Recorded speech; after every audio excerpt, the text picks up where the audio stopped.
Magandang araw sa inyo mga kaibigan. Itong ating almusalita sa araw na ito. Ang ebanghelyo ay John 14:27 to 31.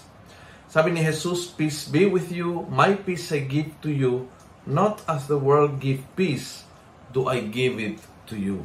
Iba kasi yung kapayapaan ng mundo is walang gulo. Sa Panginoon, hindi naman siya takot sa gulo.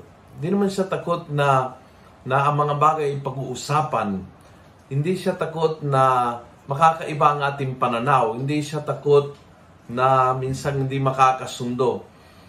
Hindi siya takot na kailangan minsan paninindigan ang tama kahit yun ay nakre-create ng gulo.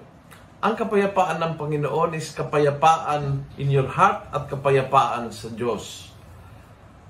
Isang kapayapaan na hindi nawawala kahit may gulo sa kapaligiran. Kasi kung hindi ganon ang kapayapaan, then there are moments that you can have peace kapag walang away, walang gulo, walang makakaibang pananaw, at may times na talagang walang kapayapaan dahil hindi kayo makakasundo o hindi kayo parehas ng pananaw or may problema na pinagdadaanan ng pamilya o ng opisina o ng ministry. Ang kay Jesus is kahit gulo sa labas, pwedeng manatiling nasa loob ang iyong kapayapaan. Dahil hindi galing sa sarili, galing sa Kanya. Peace I give you, my peace I give you. Kapayapaan niya, kapayapaan ang Panginoon, ang bigay sa ating. Kung kaya, kahit ang labas minsan na hindi mapayapa, ang kalooban ay nananatiling mapayapa.